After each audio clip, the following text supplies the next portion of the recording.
Nah kadang-kadang Bapak kan bingung, Al-Quran yang mula-mula turun kan surah Al-Alaq, Iqra. Kok yang ditulis pertama Al-Fatihah? Dan yang terakhir turun kan bukan An-Nas. Kenapa yang ditulis di akhir kok? Orang yang masih hidup ini bodoh kan, setelah mati baru cerdas. Jangan sampai nanti kita cerdasnya baru setelah mati baru cerdas. Sekarang ini kita harus cerdas.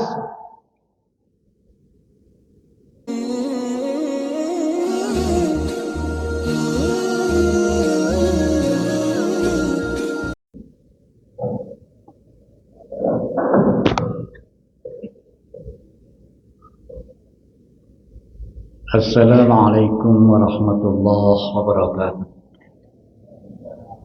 Alhamdulillahilladzi an'ama alaina bi ni'matil iman wal islam wa amarna bi iqamis shalah was siyam wa ghairihima min arkanil islam. Wassalatu wassalamu ala nabiyyina Muhammadin sayyidil anam wa ala alihi wa ashabihi khairil umam. Amma ba'du, qala Allah ta'ala fi kitabihil karim, a'udzu billahi minasy syaithanir rajim. Syahrul Ramadan alladzi unzila fihil Qur'an hudal linnas wa bayyinatin minal huda wal furqan. Faman syahida minkumus syahra falyasum. Al-ayah. Firman Allah dalam surah Al-Baqarah ayat 185. Bulan Ramadan adalah bulan diturunkannya Al-Quran sebagai pedoman hidup bagi seluruh manusia dan berisi berbagai penjelasan tentang petunjuk itu sendiri dan menjelaskan mana yang benar, mana yang salah, mana yang terpuji, mana yang tercela, mana yang harus dikerjakan dan mana yang harus ditinggalkan. Bapak, ibu-ibu, jamaah salat zuhur Masjid Nurul Barakah Soekarno-Hatta yang dirahmati oleh Allah Subhanahu wa taala. Tidak terasa sebentar lagi kita akan memasuki bulan mulia, tamu agung, yaitu bulan Ramadan tahun 1446 Hijriah.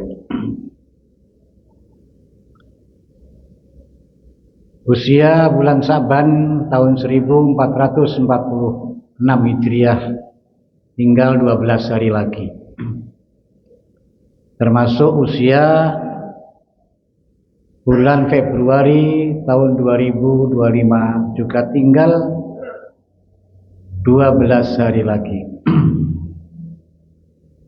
Mudah-mudahan Allah masih memberikan tambahan umur kepada kita sehingga kita masih bisa bertemu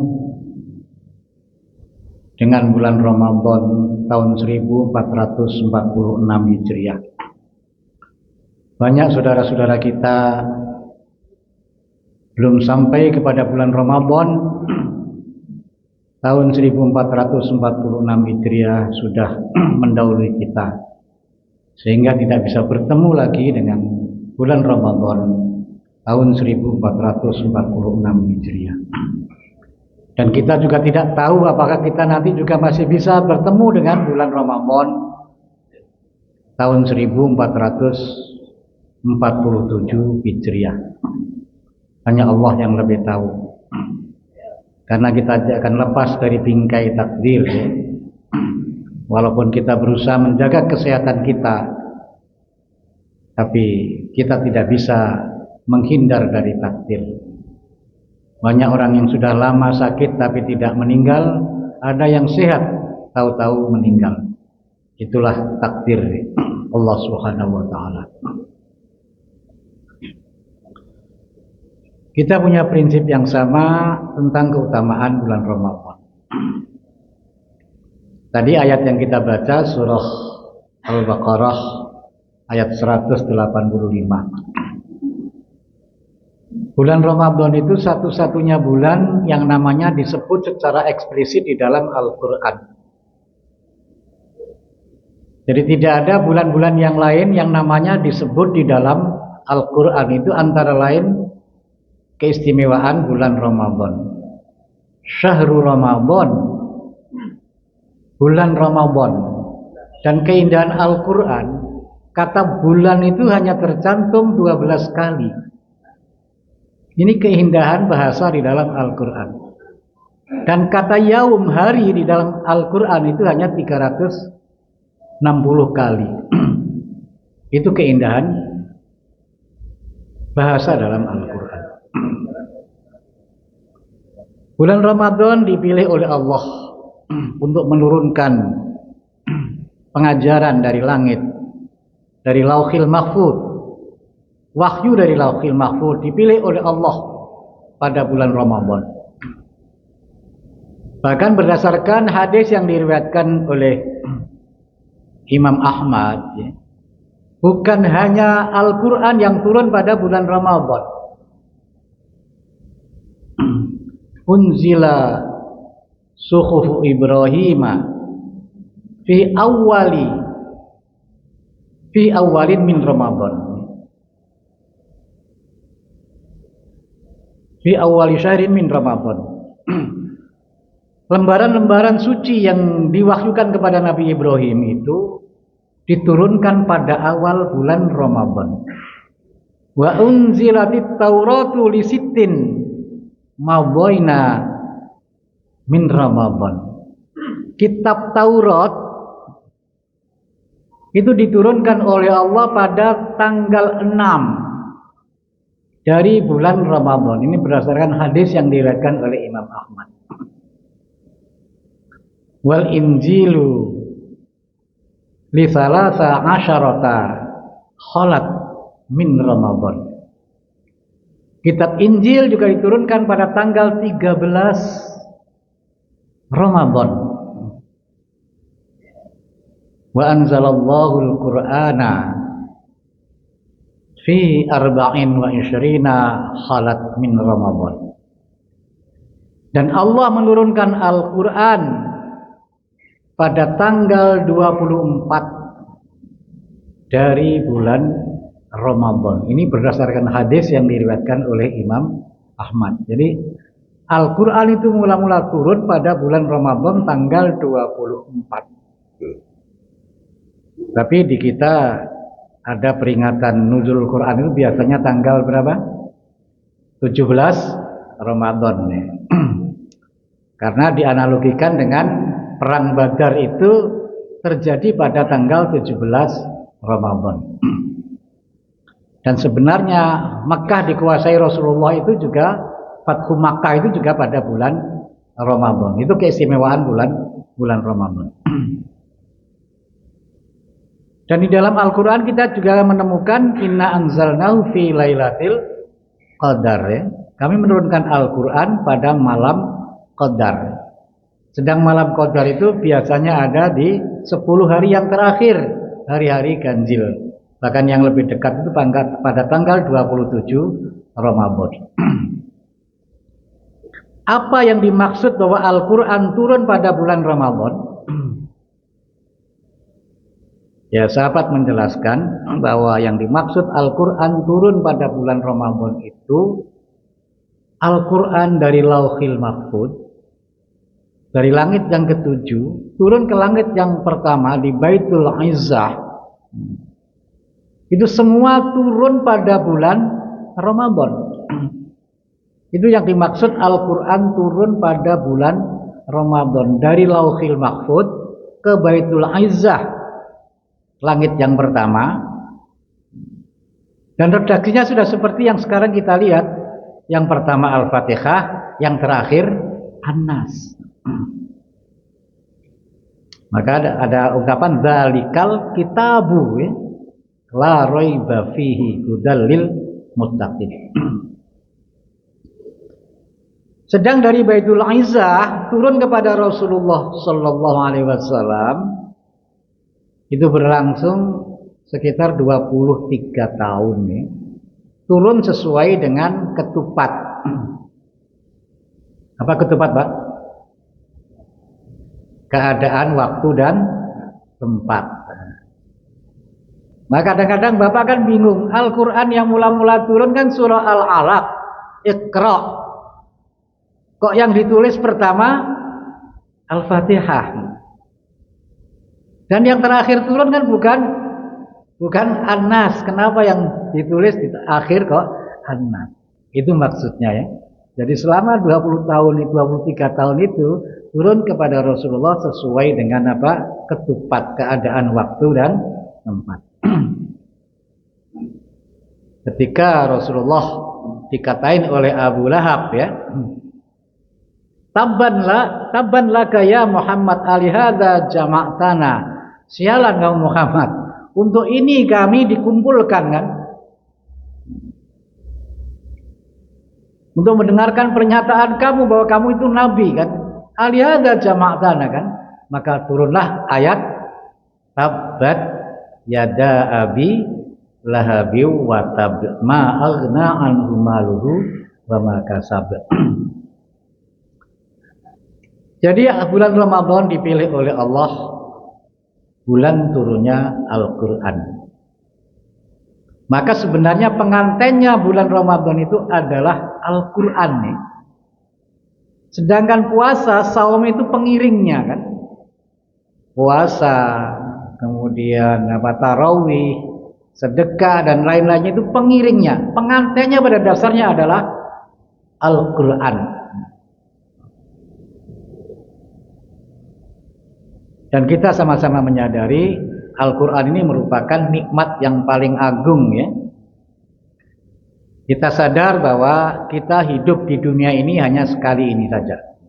Tapi jangan katakan kita hidup hanya sekali. Itu ateis ya. Hati-hati Pak, jangan ngomong hidup hanya sekali. Itu orang yang tidak beragama. Kita akan hidup 2 kali, mati 2 kali, hidup 2 kali. Maka saya katakan kita hidup di dunia, maksudnya kan di dunia ini hanya sekali. Sekali ini salah, tidak ada tidak bisa diulang kembali.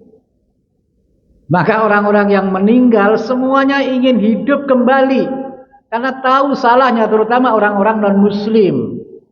Orang-orang yang menolak Al-Quran sebagai pedoman hidupnya, semua ingin hidup kembali, ingin menjadi Al-Quran sebagai pedoman hidupnya.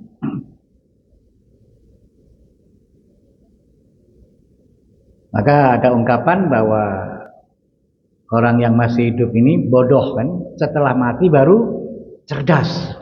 Jangan sampai nanti kita cerdasnya baru setelah mati baru cerdas. Sekarang ini kita harus cerdas. Dan ini memang janji Allah kepada Nabi Adam. Kita ini asalnya di surga kan, begitu kan? Ditaruh di bumi ini. Ada yang bisa kembali, ada yang tidak. Kalau kita mengikuti petunjuk Allah, pedoman hidup dari Allah, kita bisa kembali lagi ke surga. Qul nahbitu minha jami'an fa imma ya'tiyannakum minni hudan faman tabi'a hudaya fala khaufun 'alaihim wala hum yahzanun. Itulah janji Allah kepada Nabi Adam ketika Nabi Adam disuruh tinggal di bumi.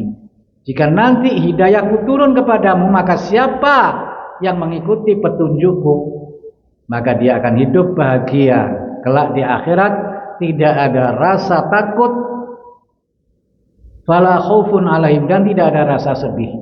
Sebaliknya walladzina kadzdzabu kafaru wa kadzdzabu biayatina ulaika ashabun nar hum fiha khalidun.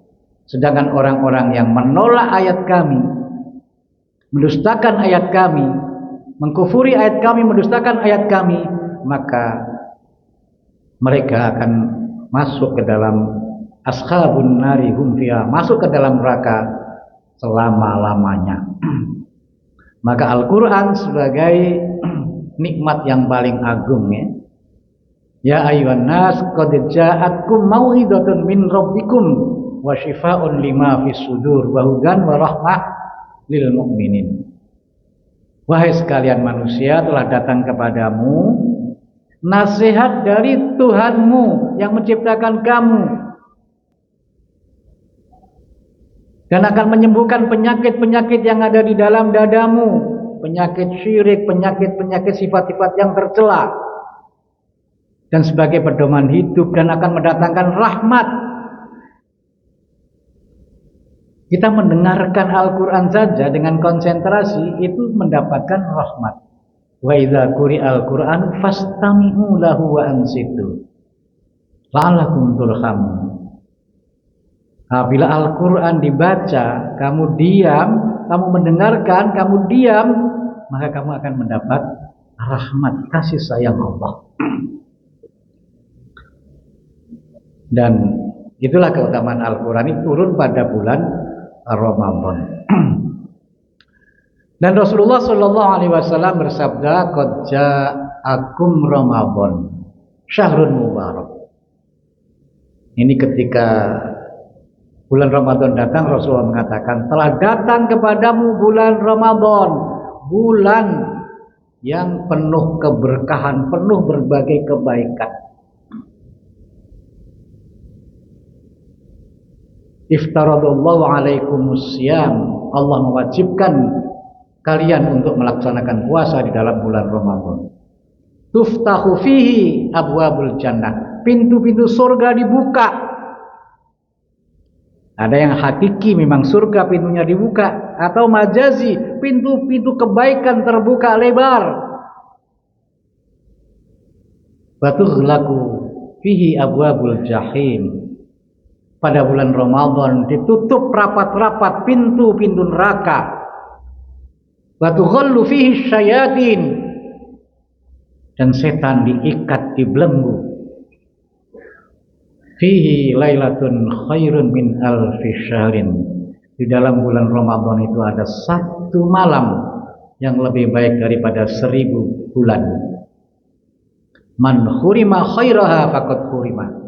Siapa terhalang untuk memperoleh kebaikan pada bulan Ramadan atau pada malam Lailatul Qadar, maka betul-betul dia rugi besar. Ini adalah kesempatan emas, jangan sampai kita sia-siakan. Maka untuk memperoleh kebaikan yang banyak, keberkahan yang banyak pada bulan Ramadan, kita perlu persiapan.